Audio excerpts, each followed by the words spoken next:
one and only person you can rely on, whom you love, suddenly decides to take your life away? What if it became their mission to erase every present trace of you? Could you cope with knowing that that one person you ever loved stole your life just when you began to grow into your own? Imagine the many helpless, unborn children whose lives have been snatched away from them even before they are given the chance to take hold of it. Simply by the horrific act many mothers partake in, known as abortion.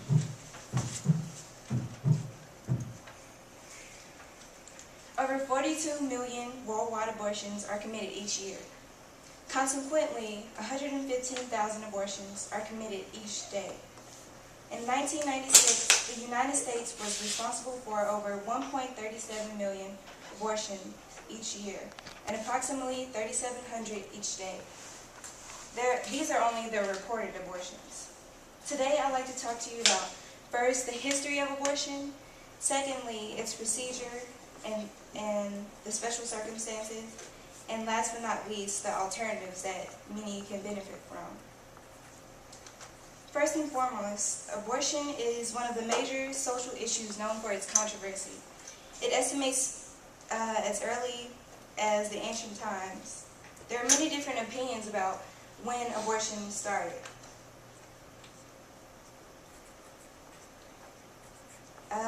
It exists as early as the 5th century.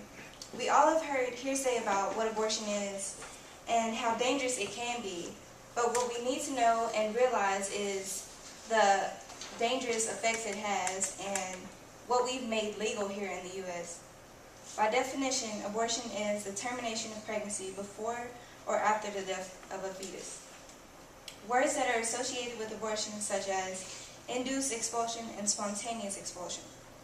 What do you think of when you hear these words? Termination and expulsion. Surely not flowers and the joy of life, but death, anger, sin, and murder. This act, abortion, is more than just a procedure. It is none other than murder.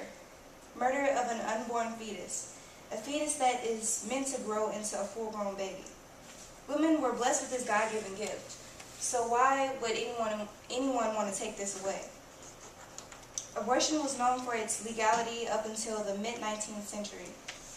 Although 100 years later, in the mid-1960s and 70s, it was decriminalized. Abortion is ultimately a crime, just as any other murder crime. Unborn or not, the heartbeat still exists. Here are, I have 2 Bible verses that I'd like to share. Cursed be he that taketh the reward to slay an innocent person, and all the people shall say, Amen. Proverbs 6:16 through 17.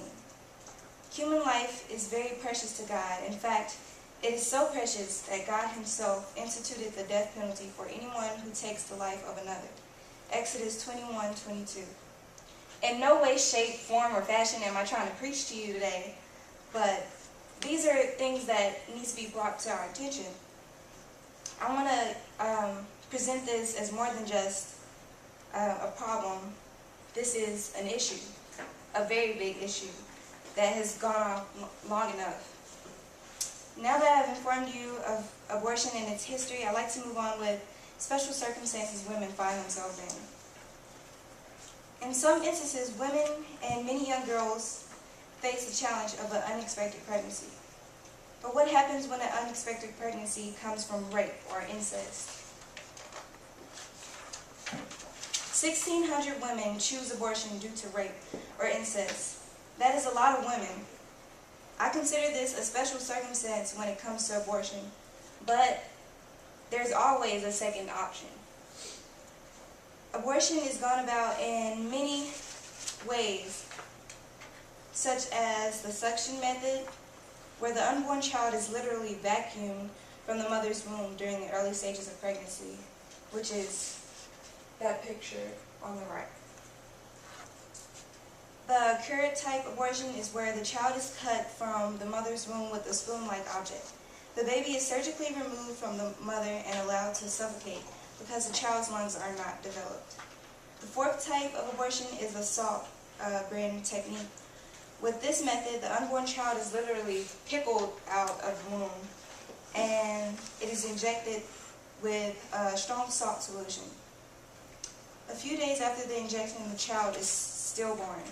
Every single last one of these methods can lead to medical complications such as sterility, breast cancer, ectopic pregnancy, failed abortions, hepatitis, and infections. It also can have a psychological effect on women, such as the post-abortion syndrome. And here is, on the left, is a picture of a baby aborted at 7 months.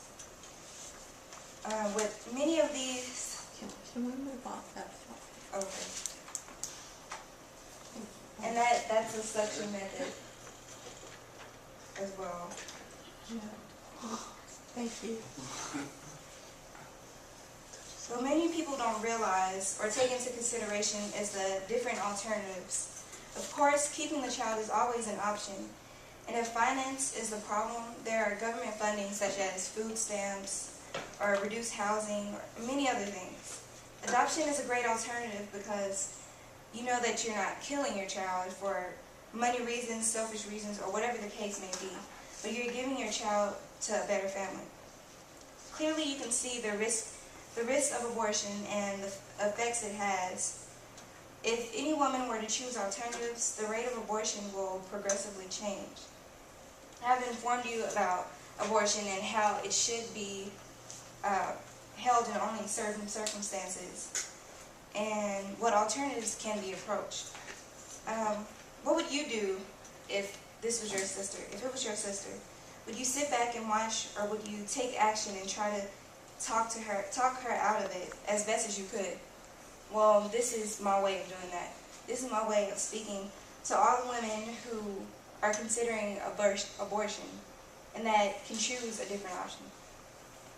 For those women who feel as if this is their only option, I want to tell you that it's not.